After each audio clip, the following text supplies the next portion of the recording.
Welcome Welcome. to a tip-top episode. Just the tip. Just the tip and nothing else, because only the tip is on offer. We are coming at you screaming hot, piping hot, and the tail end, the back end of 2024, as it were. Happy holidays, of course. The gobbledygooker has made his grand appearance here at the dais. Yeah. Livened up the studio. Livened up the studio, indeed. Let me put down my cheater over there. Yeah. Great progress. First, we got a sheet for the table. Yes. Well, you know what?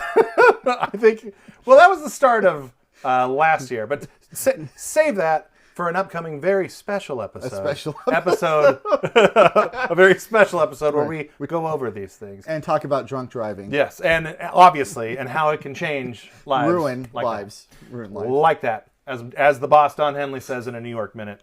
Okay.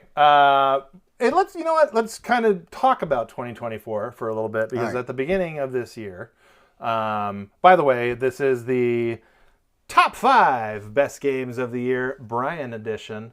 So that's a part 1 ski. Part 2 coming back with Uncle Bob's there, of course. All right. But for this one, for that kickoff, and for the one that producer Chris will not promote, like he did last year. This is my list, my top 5. Right. I do want to say, just to get it out there, a criteria. People do their best ofs or their top lists in a variety of different ways. So for me, this is all, it's just gut feels, baby. It's just, I go on emotion on these things. Well, what else would you do? Well, a lot of people, I think, consider criticism, aggregate scores, all of that goddamn horse shit. So for me, these are games that I spent my money on them, yes, and I enjoyed them to the tune of the top 5 times of the year. Okay. And that's exactly how it boils down for me. Right. And the other qualifier is that these are games that were released in the year of our Lord, 2024. I had to, on my list, I actually had to double check one of the games to make sure that it was 20. Yeah. Yeah. That also happened to me, but then, interestingly enough, that guy got bumped down into my honorable mentions. And with that being said, I do want to get into my honorable mentions, of which there are only 3. I don't know why I landed on just 3. I like that number.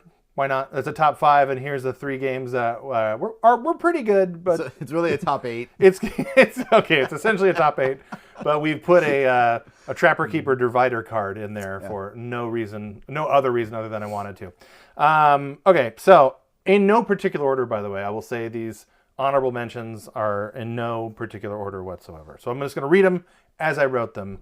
Although this first one, I'll say, was on my top 5 and it got bumped. So spoilers. And that particular unit is Tekken 8, which this one also I had to go back and make sure that it came out in 2024. It did. It was a January game. So it came back all the way to the beginning of 2024.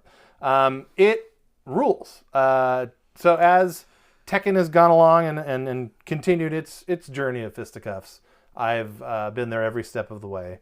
The series, for me, for fans of my personal lifelong newsletter and journal, they'll know that when I was a N64 kid, one of the games that made me the most jealous of not having a PlayStation was in particular Tekken 2.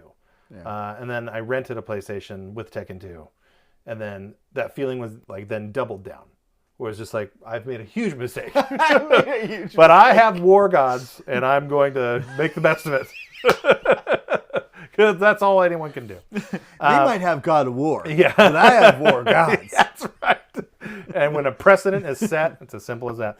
So no, Tekken 8 I think is a fantastic game. There's been a trend in more modern fighting games to like kind of double down on single player content, which I'm really grateful for, because as much as I love fighting games, when I play them online, and I do, I certainly lose more than I win. But I'll say I do far better in a fighting game online than, like a Halo or a Call of Duty. But of course I would. I think graphically, it's one of those games that really shows off what this generation is capable of, which is like as it should. You've got 2 like ridiculously detailed fighter models and then like 1 arena. So like that, you put all of your resources into that, and it looks fucking awesome.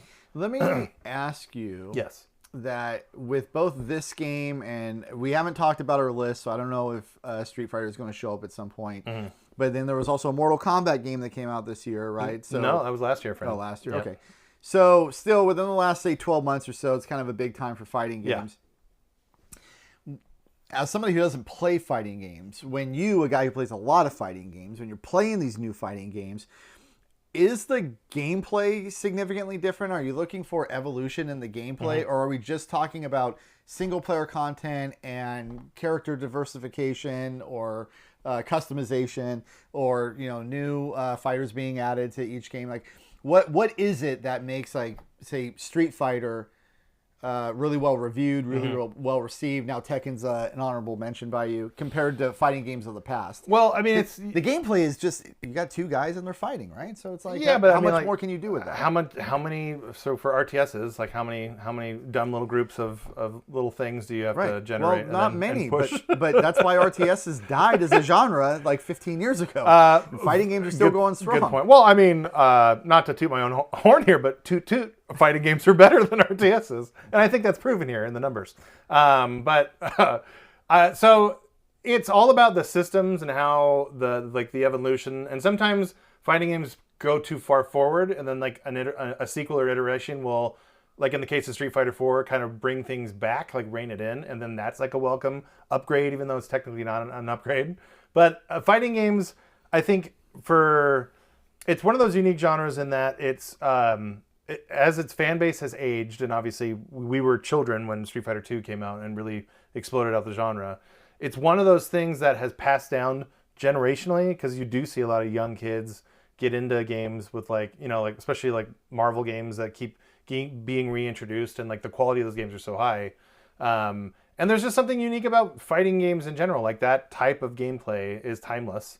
It's just like how Pong is timeless. Like we can play Windjammers right now, have the time of our lives, and all we're doing is playing Pong. So I think that fighting games if you boil them down to its skeleton, which is an easy thing to do because they're fucking fighting games. Like it's all about pure gameplay, like who can outthink someone else. And when a fighting game is really well made, in the case of all the games that you mentioned, like Street Fighter 6, Mortal Kombat 1, and Tekken 8, all of them are really well made from a gameplay standpoint. And it's a benefit that it's kind of long in the tooth, for lack of a better term, that these are established ways to play this game, because then they can devote more time to making cooler shit, like better online, cooler modes, like doubling down on single player story modes, like all three of these games have done. So I think it's a benefit that the gameplay in fighting games is a little bit on like the ancient side of the coin, like, or arcadey, if you'd like to use a more fun term. It's that's the main advantage, is that it is like this old established thing that doesn't really require a lot of gameplay iteration, and the stuff that is there that is iterative is all systems for the hardcore fighting game perverts like me that are into that stuff. But then the trick is to keep games that, like Tekken, Mortal Kombat, Street Fighter, these are all huge brands that they're not just video games. Like there's crazy amounts of merchandise for all these things. There's like movies, anime, all this crap. And it's been that way for, 30 years. So the quality of this stuff has to be at a certain level to keep all those other lights on, so to speak. Okay. So I think because of that, Capcom usually doesn't fuck around too much with Street Fighter. They don't poison the well, so to speak. And the times that has happened, the release of Street Fighter 5, some would argue Mortal Kombat Trilogy and Mortal Kombat 4. Tekken 4 is certainly the one that the fan base poo-poos on the most. Those games, you would see the most drastic changes to the formula of the gameplay, and usually that falls kind of flat on its face. Very rarely does a big gameplay change in a fighting game come out where people are just like, oh, this is fantastic. It has happened, but it's more rare that it does than not. Okay, so this new Tekken game comes out. Yeah. And what's it bringing to the table? You said graphical improvements and single player content? Yeah, it's the graphics, the single player stuff, to keep it kind of competitive with the newer Street Fighters and Mortal Kombats. Although, and I will say, like, it's not, Tekken is anime as fuck. Like, it just is. And if you like that stuff, great. It's not like I actively dislike it, but it's very easy for me to be eye rolly at anime because it's just quite simply so easy to lose the plot because it's convoluted and weird, sometimes for the sake of weirdness and convolution's sake. But it's there, and they spent time on it, and that's all. It's all well and good. For me, the reason why it's one of my most revered games of this year is that I like Tekken. I like it a lot, and I'm glad that they still make Tekken. Formula is very simple. You like Tekken, they gave you more Tekken. And this is a good Tekken. Yeah, this is a good Tekken. They reintroduced Tekken Bowling and Tekken Ball. Those are like fun little side things that I get. So Tekken's kind of famous for to boil it down to someone who doesn't know much or give that much of a shit about this stuff.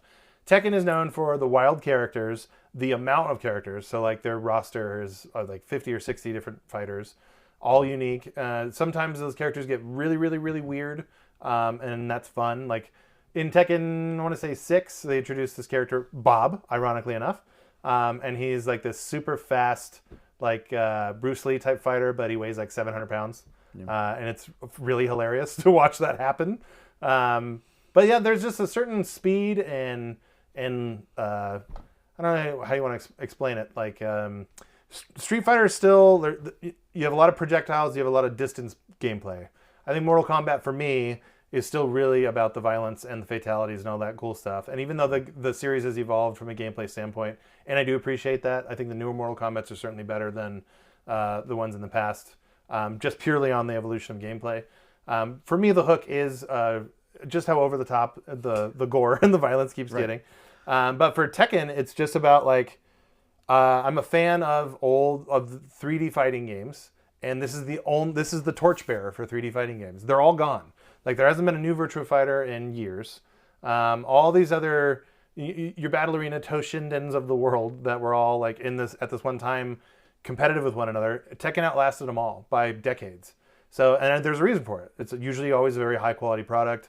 It's very streamlined. It has that Namco sheen that if you've been a longtime fan of Namco, it's something that I kind of miss, that they don't do much in video games. There's a game on this honorable mentions list that kind of does, but there's like if you play old Ridge Racer games and stuff like that, there's like a Namco sheen to it that's like almost like a Sega Blue Sky type thing.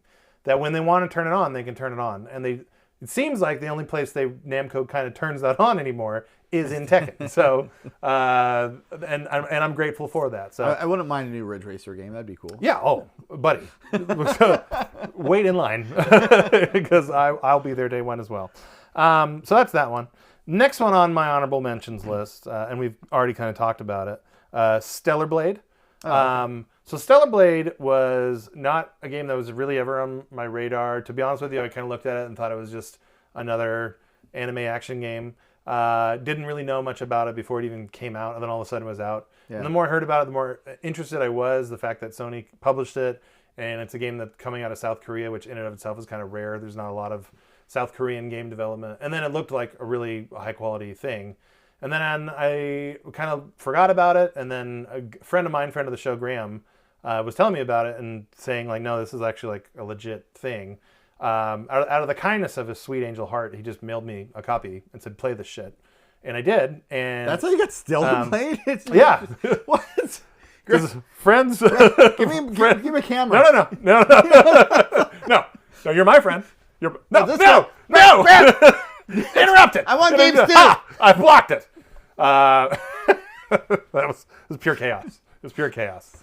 The motto of, the two Corys are Cory and Cory, or Hamster and Feldog. Got dressed down by a Cory. Son of a bitch. Okay. Anyway, so Stellar Blade is, and what I'm about to say is very it's complimentary, and we'll probably have to unpack it for you, but I'll do that if needed.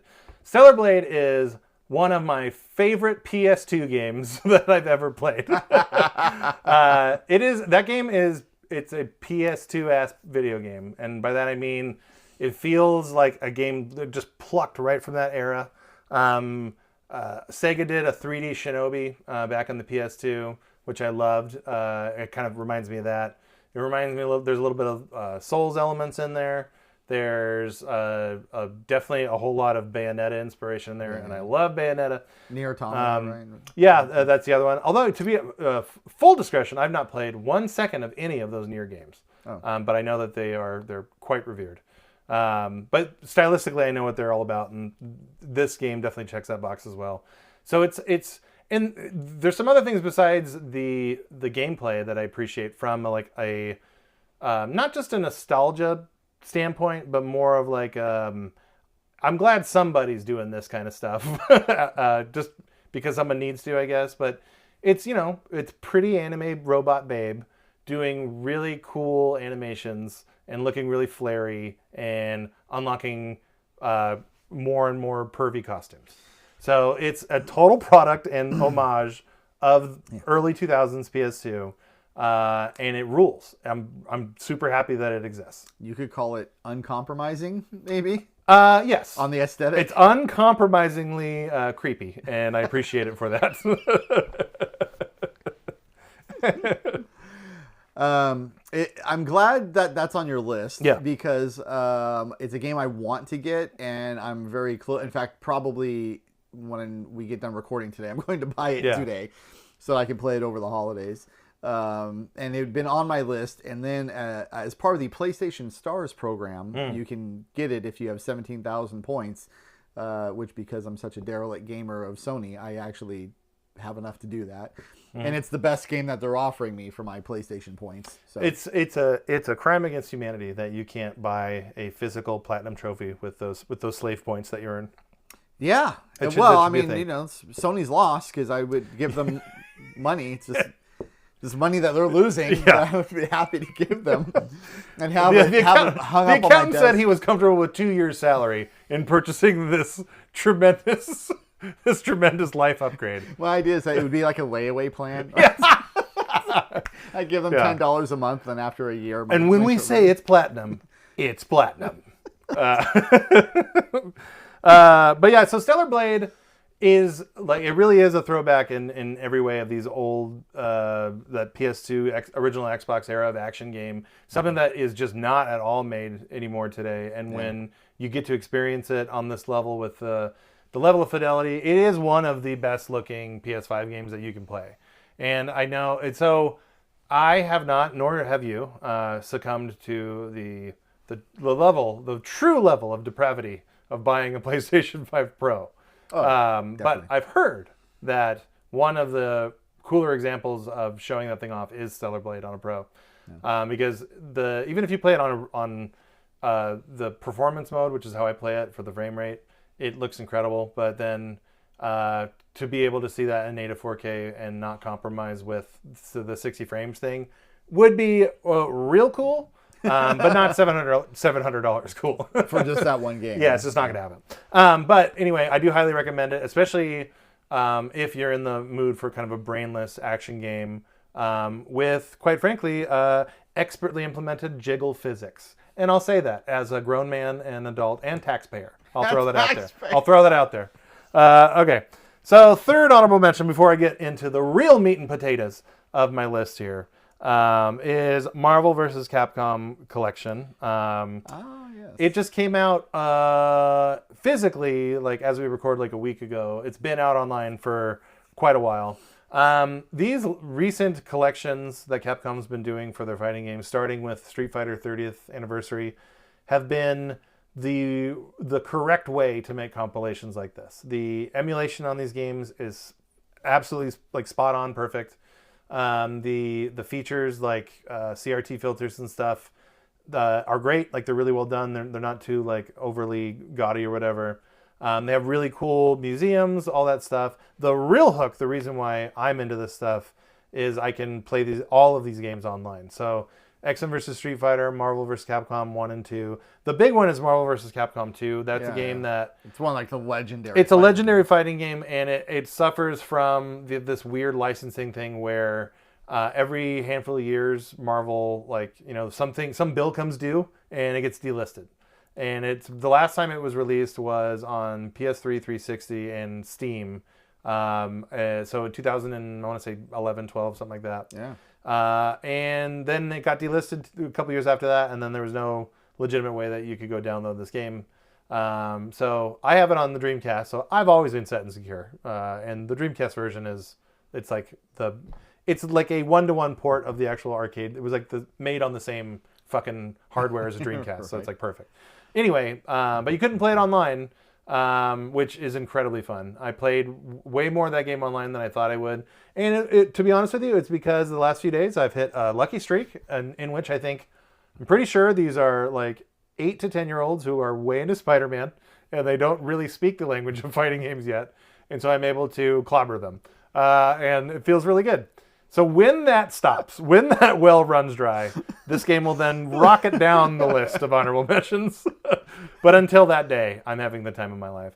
But it's just a really well done collection. It's way worth the money. These games are, I think, every bit they earn the title timeless. It's funny. Some of these games are coming up on 30 years old. Like X-Men Children of the Atom is going to be 30 years old pretty soon. Yeah. And you couldn't tell. Like if you put it on today, it's just as visually impressive. There's something about that Capcom late arcades era, all the CPS2 stuff leading into all the Street Fighter 3 crap, really is like the tippy top of 2D pixel art animation, them and what SNK was doing at the same time.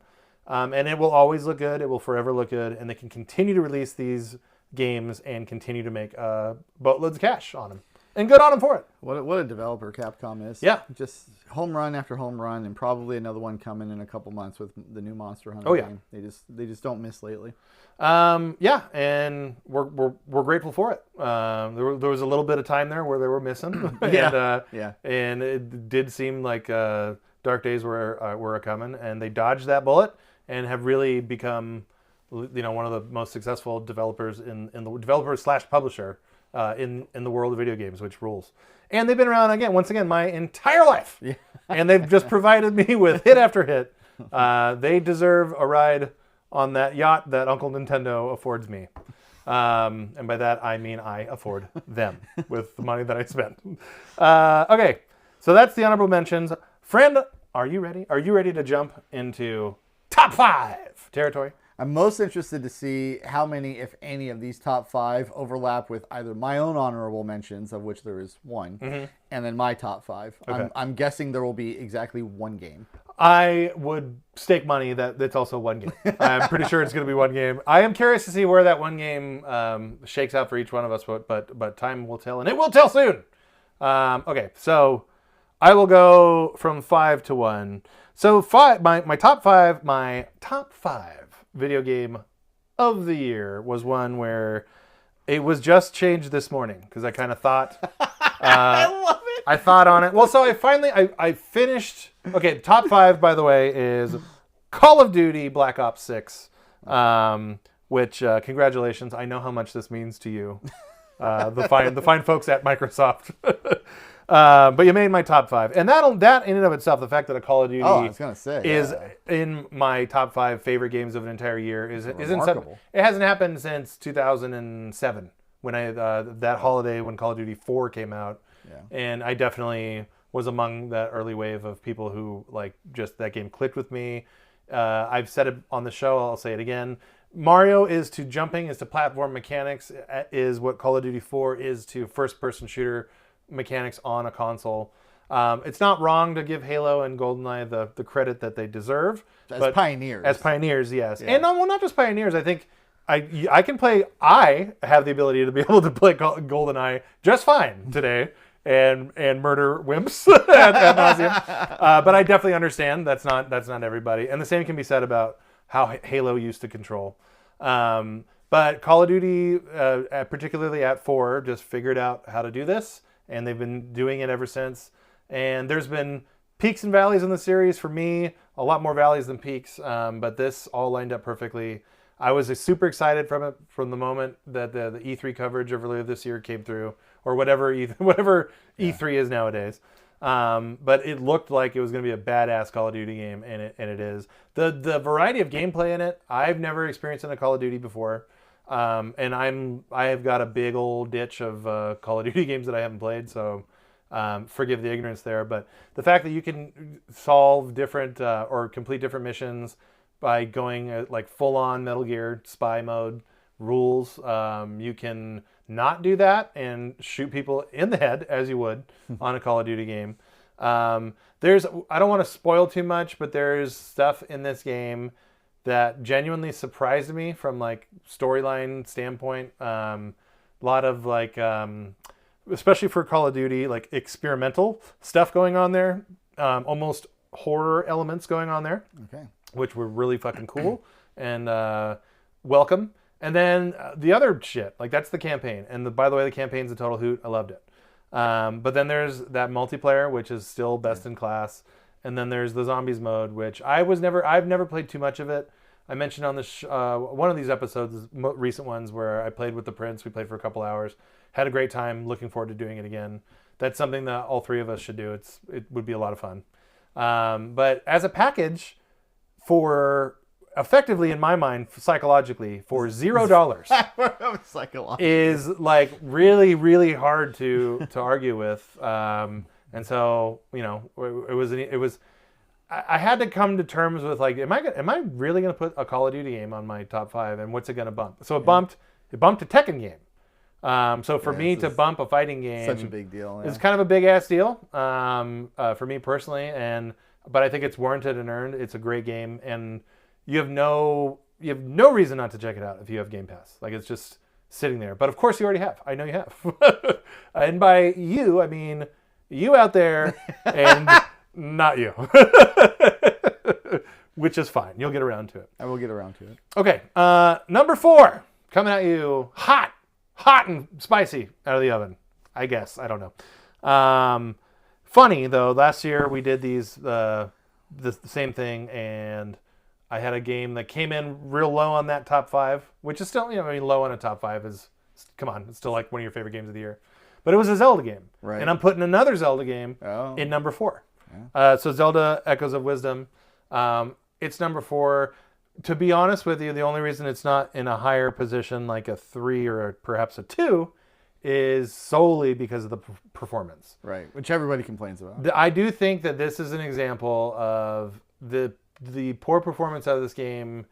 It does hamper, it dampens the experience a little bit. And that's totally unfortunate, because if you are able to play this game at all on the Switch 2 and say like there's like an uncapped frame rate or something awesome like that, and you can play this whole game at a solid 60, like it would earn a full letter grade higher in terms, because I think it's the gameplay. The game itself is good enough to where it's easy for me to put it in one of my favorite games of the year, because I really did genuinely enjoy that. I just like Tears of the Kingdom. I loved being able to like not have your hands tied and do whatever the fuck you wanted to try to solve puzzles. It also felt really, really good to have proper dungeons, all new dungeons in a Zelda game.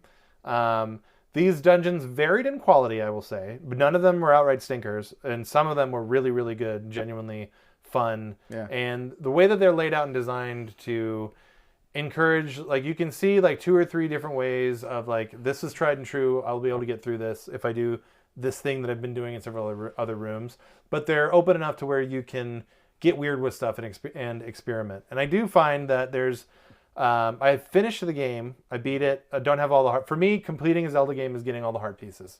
Once I've done that, I consider a Zelda game completed, even if there's still open side stuff. Well, and even if you beat the narrative? Yeah. No, so okay, the boxes I check to say I've completed a Zelda game are finish the story, number 1, and number 2, get all the heart pieces, and that is it. Once I have done those things, I have 100%ed the Zelda game in my heart and mind, which of course is infallible. Yeah. And why would I ever question? Why would I ever question that greatness? Also, it helps me move on to other video games. Well, why do you feel like you have to get the heart pieces though? It feels the a heart little pieces, uncharacteristic. the heart pieces they're almost always tied to some large chunk of gameplay, whether it's like, going to a particular area and solving like an environmental puzzle, or sometimes it's you have to fight, like there's a couple of heart piece examples like Wind Waker and Twilight Princess, where if you want to complete the whole deal, get all those heart pieces, like you have to go fight against like 100 enemies and shit like that, which sucks and is time consuming and is kind of boring and meandery. But god damn it, I want to look at my health meter and see all the heart pieces. I've been this way since Link to the Past, and I will not change what has brought me effectively to the dance. But that I think again, it's a real shame that it performs as bad as it does, and I really really loved that Link's Awakening remake, and I was so excited to see that Nintendo go back to that style well to do this one, and I was definitely hoping that they would fix the same issues of that game, which comparing the two, it's that Link's Awakening game really only stutters when you move from scene to scene. Yeah, I've seen that. This Zelda game, it's like all throughout the game. It'll just go from anywhere from what looks like 60 frames, and then just chutter along at like 15 frames a Just second. a throwback to the 8-bit NES days. Yes. But it's a really solid game, and I did think it was also really cool to play as Zelda in a Zelda game. Like that was just a neat thing. I've seen some complaints talk about how like she's only really powerful when you go into like the effectively become Link and you have like the sword and you even look like Link. But is that actually true? Because that is very funny if it is. that is 100% true, and that is like it's the most effective way to fight in the game if you just want to get through an area is to just turn into Link and then use your sword. And you basically look like Link, but just blue, like a spirit Link. And I get it. I understand if you're gonna go the whole way, just go the whole way. Like we've seen Zelda in Smash Brothers games for like 30 years. Yeah. Like we know that she can fight. So that was it is kind of interesting that they didn't just like, why not just give Zelda a sword? Yeah. Like if you're gonna do it, like here's a sword. But whatever. So I get that criticism is why I'm bringing it up. But again, overall, great game. Happy to put it on the list. Now moving on upwards to number 3. This one is if you're gonna do it this time every goddamn time, and when it comes to remastering a video game, and that is Paper Mario: Thousand Year Door for the Switch. I was waiting for this one.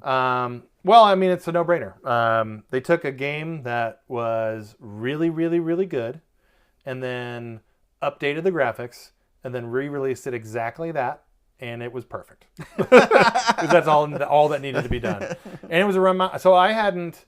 I've been playing the Paper Mario series since it first came out on the N64, but for whatever reason, that GameCube one, which is heavily considered and rightly so to be the best of the whole series, maybe of the overarching Mario RPG series.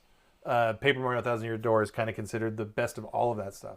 So that's Paper Mario games, that's Mario RPG, that's Mario and Luigi, all that stuff. And it's kind of hard to argue that it really is everything that you could quantify and like compare. This game does better than any of those other Mario games. Best story, the writing is incredible, the gameplay is super fun. There's a just enough exploration to make it feel like there's exploration in the game. All that good stuff, and it was a reminder to me once again of how good that era of good games was on the GameCube, PS2, Xbox. This game is effectively the exact same thing. They didn't, from a gameplay standpoint, they changed nothing, like literally nothing. And then you play it, and it's just as good today as it was literally 20 years ago. How much did you remember of the game and the story and all that while you were playing? Okay, so getting back to what I was saying about that. So I missed this, initially I missed it on the GameCube, and then over the years I just kept not getting it, and then this $20 game became a $60 game, became a $100 game, and I bought it somewhere between 60 and 100, and now I'm sure it's maybe even more than that, because now it has a whole bunch of new fans because of this game, or the Switch re-release. But for me, like, I have a lot of personal investment in the game because I played it when my son, who's now 10, was 3, and he basically learned how to read while I was playing this game. Like, I would have him run up to this, and I talked about this when we were actually talking about this game earlier this year when it came out. But my son would, like, I would read the whole script of the entire game to him, and then, like, make him run up to the screen and, like, point out different words and stuff like that. And from the time we started Paper Mario to when we finished it, which is like, it's probably about a 25-hour game. Like, he basically learned how to read. So it's cool that I have this memory tied into that. So it's really cool, warm and fuzzy for me. But then set all that trash aside, and this is just a rock solid Nintendo-made video game that is as charming as you can possibly be. Holds up incredibly well. Everything is great. Whole new sound. The one thing that they did change, And you have the option of changing Mac if you want. Is they did a complete overhaul of not just the graphics but the soundtrack as well. So a lot of that stuff was done with like MIDI and like keyboard samples and shit. Now it's all done re-recorded with like a full orchestra, and it shows like you can hear the quality difference. So that's awesome too. It's full price. People can complain about that all day long. Nintendo does. What are you gonna do? Like if you're gonna charge me $60 for something that is a guaranteed slam dunk, then I'm gonna give you that $60. This with Brothership kind of being out, and I haven't played it yet. You haven't played it yet. It's been getting kind of beat up a lot in the reviews. There are some positive reviews out there, but by and large, it's kind of been a disappointment, especially for a Mario game. Yeah, exactly. And to have that game come out in the same year as this is not great timing. But what are you gonna do? So yeah, Paper Mario, Thousand Year Door is my number 3. Let's go right into the top 2.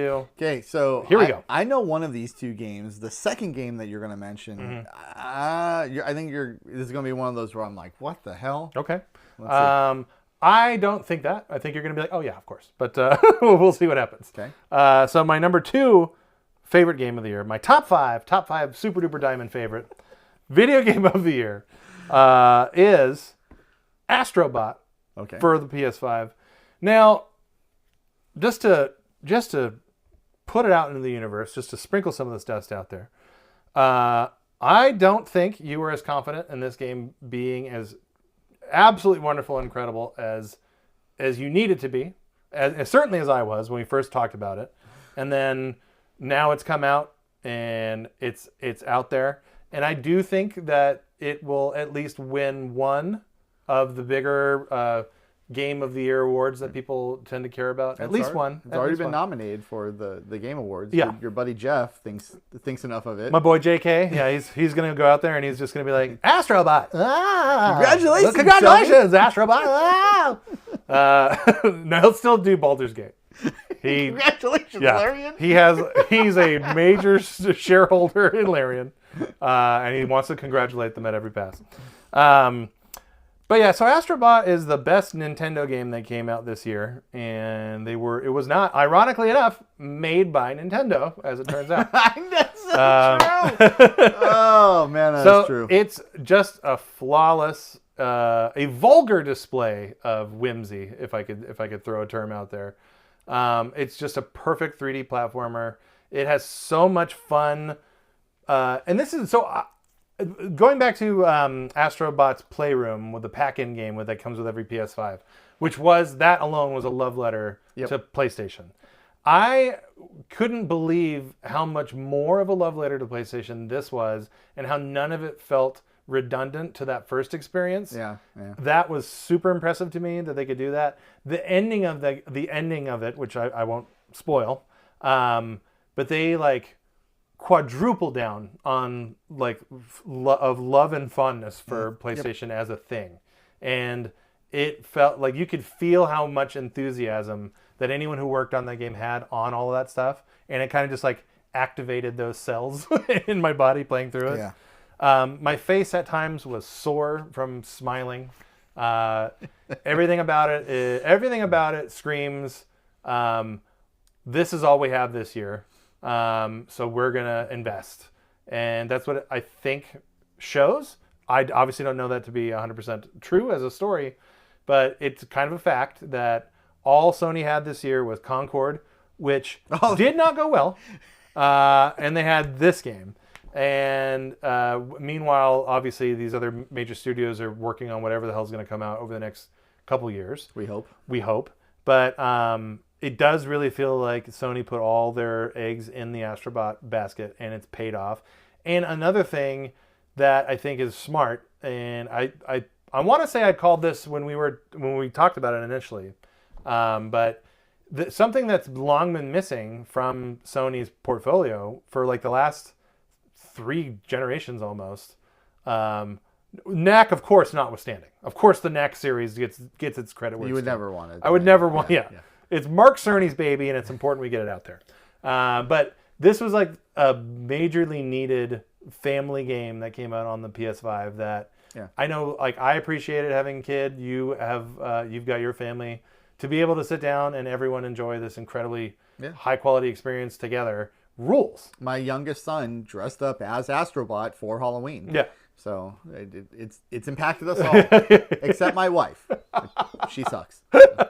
Well, look, you put her in front of a nice couple episode long tale of murder, and she'll perk right up. She perk loves right the up. Vince McMahon dog. That's the most recent thing she really got into.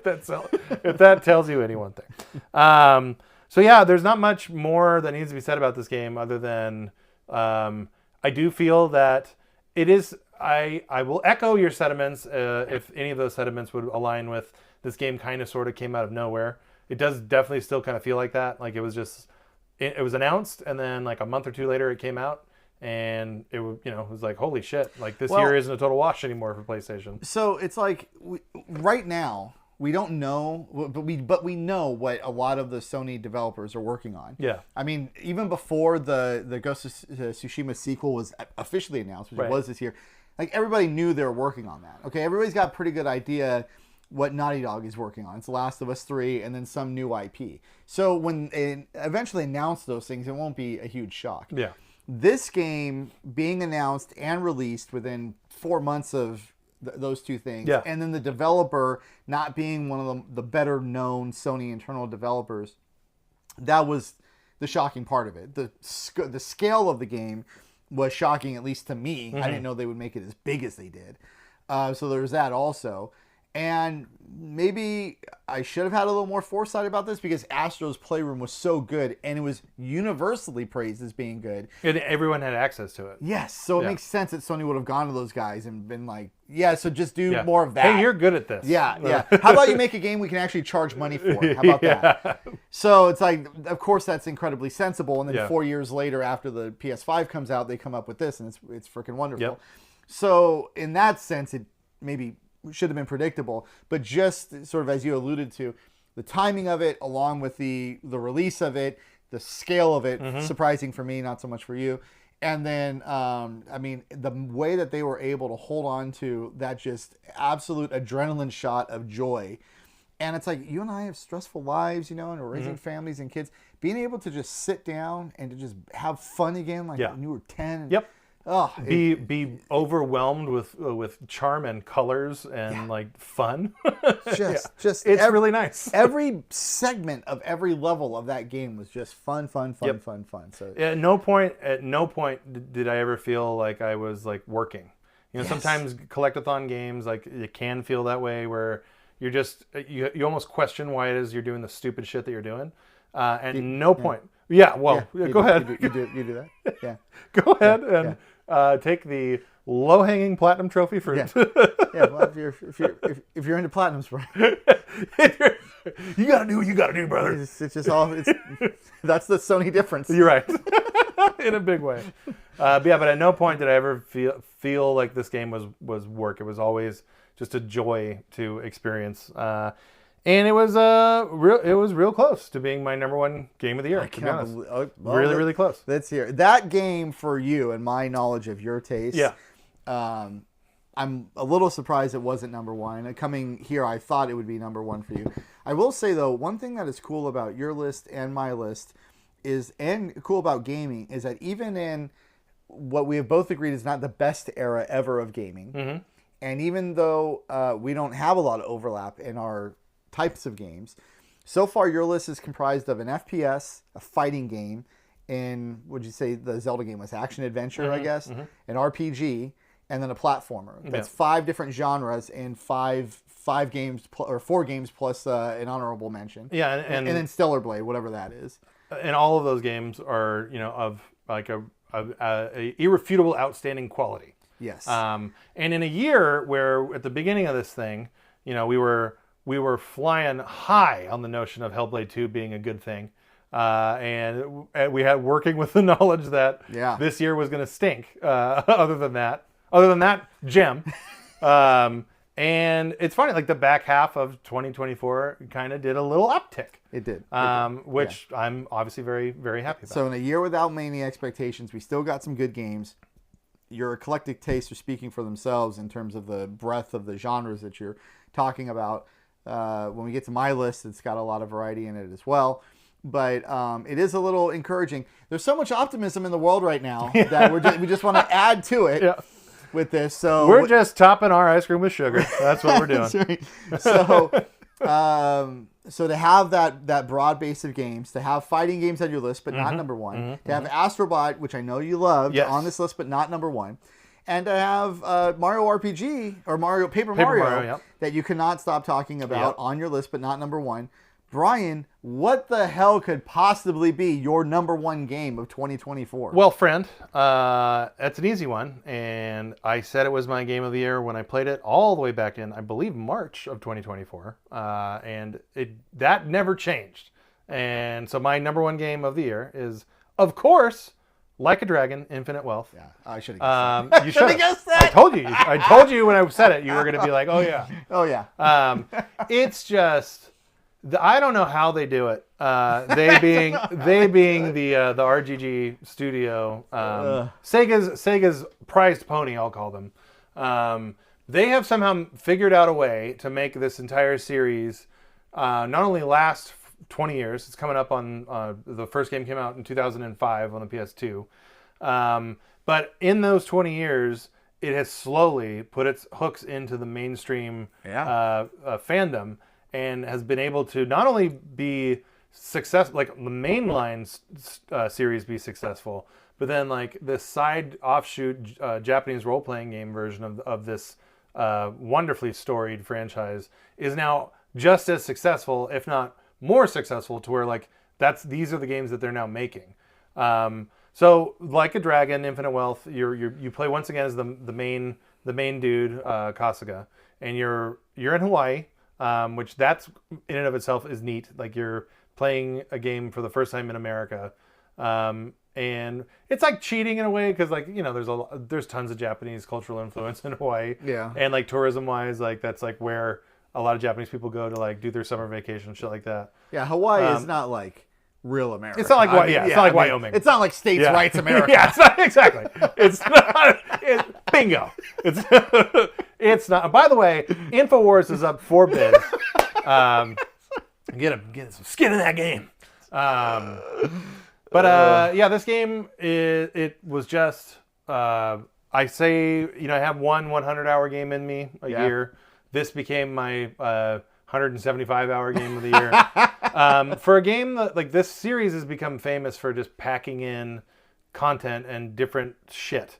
And to do that and have none of it feel like it's tacked on and like all of it feels really well thought out. Like there's a whole separate mode it's like an RPG within an RPG that is obviously very inspired by Pokemon, except for you collect various perverts and derelicts and you craft a stable of perverts that you battle against another. A perfect game for you. It's a perfect video game.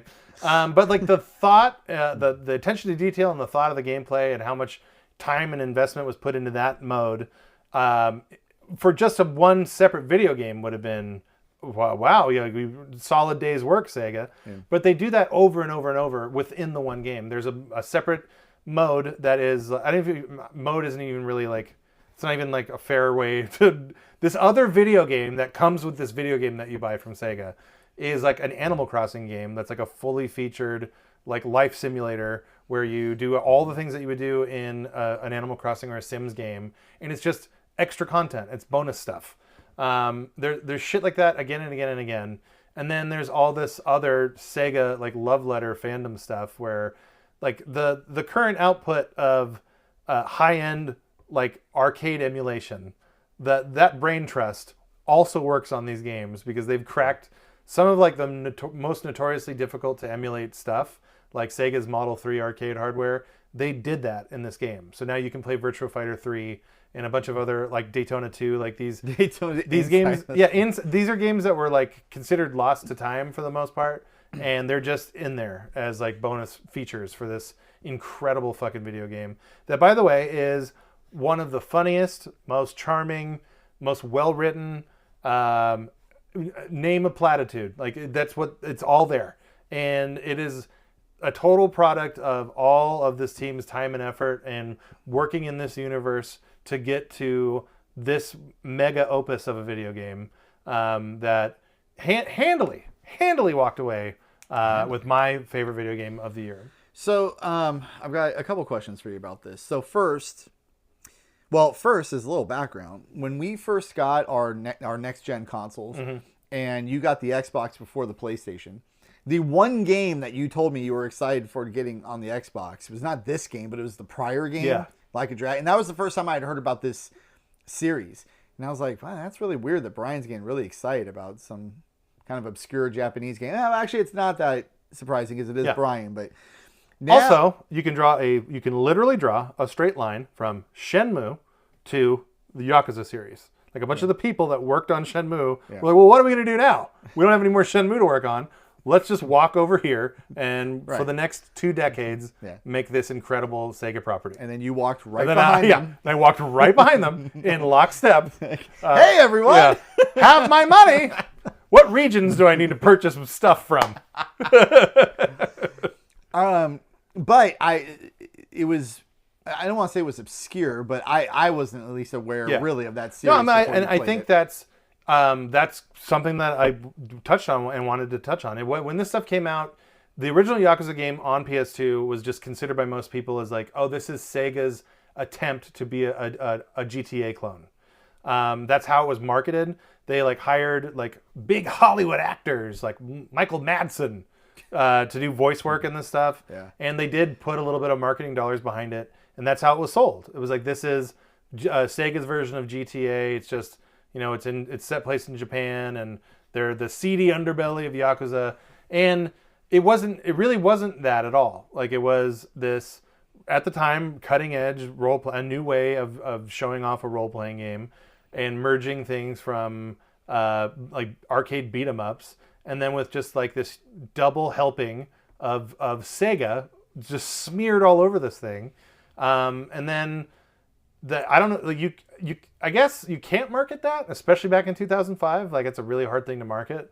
But when everyone in the world is making GTA clones, that's what you're supposed to do. That's what you do. Yeah. But that is why the series, it went from being this GTA clone that no one really played to being this like little plucky series that like fans of in particular Japanese games would like either know about or gravitate towards, and in my case, I was both. And at a certain point, I'm like, Yakuza 5 didn't even officially come out in America on PS5. Like or they did it download only. And I remember being genuinely heartbroken that I would the one person. Yeah, and like I have to spend $60 on this shit that I can't put on a shelf. It's criminal. But I did because I needed to play it. But then what's funny is, and I'll button it up here, Sega would release a collection on the PS4, and one of the little touchy-feelies that came in that collection was an empty PS3 box for Yakuza 5, so that for people like me, exactly like me, can put that on the shelf and be like, oh, finally, I can now sleep. So you're going to love this comparison. The comparison is that in some ways, you're like, you and I both grew up out in the sticks, the suburbs basically of Los Angeles, the suburbs of Los Angeles. And you're always been more on the bleeding edge of culture than I was. And when you're not on the bleeding edge of culture, you need people who live in the city who then bring that culture to you. So our buddy Pierre would sometimes come out and he would see me, and then he would give me music to listen to. That was like the music of LA. And it's music that I know you have a deep fondness for. It was some pop punk, and then eventually merged into emo as the years went on. A deep appreciation of both. Right. And so much like Pierre with his musical gifts to my life, right? You are perhaps the gift giver of video game culture, because the Yakuza series, which I heard about for basically the first time when you got excited about the Like a Dragon game with the Xbox, and you're really excited right now about Infinite Wealth, your game of the year for 2024, is now getting me excited for 2 months from now. Yeah, the pirate one. Because there's another game coming out, and it involves pirates. It's like guaranteed to be, it's going to be double wacky of an already wacky thing. So when you say a wacky thing, when I look at, I don't know if it's still there, but for a long time when I look at your PlayStation profile. All the adult babies. just from that game. Yes, that's from that game. Yeah, there's shit like that. There's you'll run into a gang leader who's like, every bit like the suit and tie, sunglasses, like I'm 6'8", I will fuck you up, gang leader. Oh, but by the way, my kink is I like to wear diapers and be powdered and be treated like I'm a baby from a woman. And that, sign me up. And yeah, exactly. Not only sign me up, but like that in this game, in my 2024 game of the year, those characters are then implemented into a super move or a spell that you get to use in battles. And I would do it over and over and over again. Right. Loaded to the brim with stuff like that. So I don't know what Yakuza and Hawaii and Pirates all have in common, but I will be here for it in February because much like Monster Hunter also coming in February, I have this game marked as being a day one purchase based almost exclusively on the genre and then just your clear affection for the series. Yeah, you will. I could guarantee you won't be disappointed in this correct decision that you are implementing for your life. It's one of those things where you can't help when I'm playing one of these games and I'm in like the heart of something that's super bizarre and hilarious. Right. Like I'll be thinking to myself like, there's no one on the planet that would be doing what I'm doing, and not like cracking a gigantic smile and just feeling pure joy of this absurdity. So that alone, I know, is going to work wonders for you. So 175 hours, Brian? Is that the... Yeah. I think that... So the pirate one is another like Gaiden type game and they did one, it's called The Man Who Lost His Name or whatever. I can't remember the exact title. But they've been making these little side quest games that aren't all that long. So I imagine that pirate one is probably going to be like a 20 to... somewhere between 20 and 40 hour experience. So it's not like a full blown, which is perfect. It's like this nice little thing that you can get through and enjoy. Yeah. But I'm sure it's going to be enough to where it's going to sell you on the series at large. So, but yeah, that's my list, champ. That's my top 5 of video games of 2024.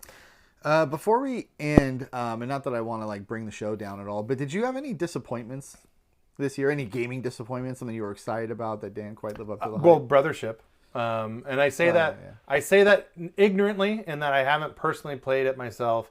And I will say that I have been known to like things that people don't like. So, but everything that I've heard about it really doesn't sound great. And our dear friend and contributor to this fine program, The Prince, is playing it right now. And he's basically saying like, yeah, no, it's a good game, but it's also very annoying in these key elements. Yeah. But that, for me, that was a layup. Like I thought for sure I was going to end the year playing a brand new Mario and Luigi RPG, but I'm not. Instead, I'm playing through really good games that keep coming out on Game Pass, which sounds great. One after another lately. Yeah. Yeah. Okay. What about you? Well, save it because we're gonna come right back with your top 5, and we can do a little. We can cue in on if you had any of those disappointments there. I had one. I want one that I think will shock a lot of people in how not shocking it was if you're regular viewers of the show. I had one under the radar. We've not talked about it yet. Very good. Well, we'll come on back with Uncle Bob's top 5. Thank you so much for watching or listening or whatever it is you're doing with us. Check us out on Spotify if that's your deal. Like, subscribe, 5-star review, all of the things that you need to do. And we appreciate all of same. Thank you so much. Let's do a top 5. Oh, top 5? Top 5 gentleman's handshake. Well, wouldn't that just be like a high five? Yeah, it's just like a...